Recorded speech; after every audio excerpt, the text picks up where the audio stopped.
When you think of ancient Rome, what comes to mind? Probably law, legions, aqueducts, right? The builders of Western civilization. Well, what if that's all a lie? In this explainer, we're going to dive into a pretty wild theory that says Rome wasn't a civilization at all, but actually its total opposite. So you've got two completely different pictures of Rome. On one side, there's the one we all get in history class, the Republic, the amazing engineering, the massive empire. But the source we're digging into today, it paints a much darker picture. It claims the Rome we think we know is just a myth, a fabrication, that the real Rome was what it calls an anti-civilization, an evil empire built on lies and pure weaponized hate. Yeah, it's a huge claim, I know. So let's see how they even begin to argue this. All right, first up, forged in fire and war. To even start to wrap our heads around this, we got to go way back, right back to the beginning. Because according to this theory, who the Romans became wasn't some grand choice. Nope, it was all because of where they happened to start out, which, as it turns out, was a really, really bad spot. And this is where the theory really flips the script on us. We always think of Rome as this powerhouse, right? But the source says, they started out incredibly weak. Just look at this. They're on poor, mountainous land, they've got no natural defenses, they're surrounded by enemies who want to kill them, and they can't even get to the sea to trade easily. So what do you do when you're backed into a corner like that? Well, you have one option: fight. You have to become the meanest, toughest, most aggressive kid on the block, just to survive. War wasn't politics for them, it was breathing. So that brutal environment, it totally shaped their idea of liberty. And it's nothing like what we might think. For the Greeks, liberty was all about big ideas, debating in the public square, free expression. For the Romans, the source says liberty meant the exact opposite. It meant obedience, total obedience. You obey your father, you obey your history, you obey the state, period. And why? Well, because when you're constantly on the brink of getting wiped out, the one thing you can't afford is for someone to step out of line. Conformity wasn't just a good idea, it was their only survival strategy. Okay, so if you thought that was a radical idea, buckle up. We're moving on to our next section, history's greatest hoax. And this is probably the most mind-blowing claim in the entire theory. It argues that Rome's most legendary war, that epic fight against the one and only Hannibal, never actually happened, that it was all a lie. I mean, seriously, think about it. The story we all know, Hannibal and his elephants trekking over the Alps, the brilliant military tactics, the legendary general who came this close to destroying Rome for good. This theory says, nope. All of it. A brilliantly constructed piece of fiction.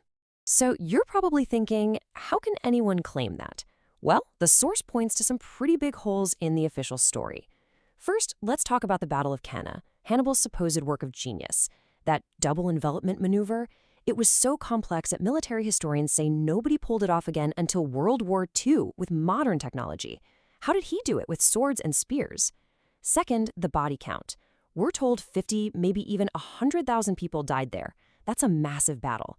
Yet, archaeologists have searched for centuries and have found nothing. Not a single helmet, not a single bone. And maybe weirdest of all, what did Hannibal do after this supposedly history-changing victory? Unlike Caesar or Napoleon or any other great conqueror, he didn't march on Rome and take over. He just waited. It just doesn't make any sense. Okay, so if the war was a fake, then why? Why make up this incredible story? Well, the theory lays out a pretty chilling 4-step plan. Think of it like a PR campaign for genocide. Step 1, you commit an atrocity. Rome completely wipes its rich, powerful rival, Carthage, off the map. Step 2, you need a cover story. You can't just tell the world you did it out of greed, right? So you have to justify it. Step 3, you create a supervillain. The source claims a Greek hostage, a historian named Polybius, was tasked with inventing the scariest enemy imaginable, Hannibal. And that leads to step 4, you rewrite history. Suddenly, Rome isn't the aggressor anymore. They're the brave heroes who saved civilization from a monster. It's a perfect story. So the bottom line, according to this source, the whole story of Rome's greatest war is pure propaganda, a lie from start to finish, cooked up to make an act of genocide look like a story of heroic survival. Okay, that brings us to part 3, a culture built on hate. So if you start with a foundation of lies to cover up extreme violence, where do you go from there? Well, this theory argues that Rome didn't just cover up violence. They engineered their entire culture to produce more of it. Let's dig into how they supposedly weaponized trauma. And a perfect example of this is their national epic poem, the Aeneid.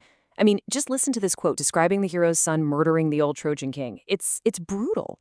He drags the old man, twists his hair, and just buries his sword in him. And the theory we're looking at says this isn't just some throwaway gory detail. This is the point. And to see why it's the point, you just have to compare it to the original Greek story, Homer's Iliad. The Iliad ends with this incredibly powerful moment of forgiveness and compassion between enemies. Achilles and King Priam connect over their shared grief. But according to the source, when the poet Virgil wrote the Roman version, he was basically ordered to rip that part out. He had to rewrite the ending to be all about brutal revenge and absolute hatred for the enemy. For the Romans, love and forgiveness were weaknesses. Hate was a weapon. And once you start looking for it, you see this pattern of violence everywhere in their origin stories. I mean, check this out. How is Rome founded? Romulus kills his own twin brother.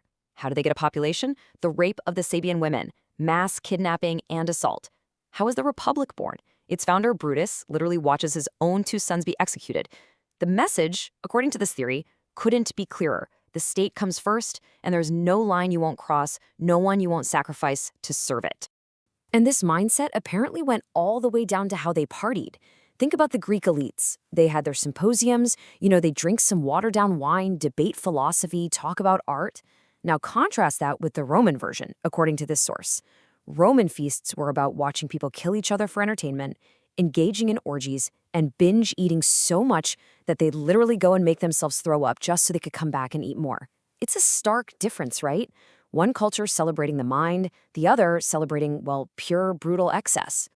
So what's the end game here? What happens when you build an entire society on this foundation of violence, propaganda, and hate? Well, that brings us to our final section, the legacy of Roman trauma. The argument here is that you create a war machine that is so powerful, so ingrained in your culture, that you can't ever shut it off. And this is how that war machine supposedly worked. It's this vicious self-feeding cycle. Check it out. The rich nobility want more money, so they start wars to capture slaves and land. All those slaves put small, citizen farmers out of business. So what happens to those farmers? They become landless, jobless peasants who flood into the city of Rome. And then the very same rich elites who put them out of business bribe them with bread and circuses to get their votes to start even more wars. It's a perfect closed loop where the rich get richer and the cycle of violence just keeps on spinning. And what happens when a machine like that runs out of fuel? When it runs out of external enemies to conquer? Well, it doesn't just stop. All that built-up aggression, all that hate, it has to go somewhere. So it turned inward. Rome started attacking itself, and the result was centuries of unimaginably bloody civil wars. Romans slaughtering Romans. The war machine literally began to eat itself alive. And that really brings us to the absolute core of this whole theory. This quote says it all. Trauma is a drug.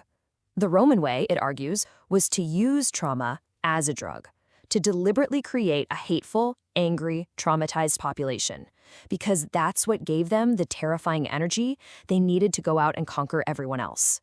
Which leaves us with one last pretty uncomfortable question. We all know the saying, history is written by the victors. Well, the Romans were the ultimate victors. They wrote the books we still study. So after hearing all this, you have to wonder, how much of what we think is solid history is actually the truth? And how much of it is just a really, really good story? A story that the winners wanted us to hear.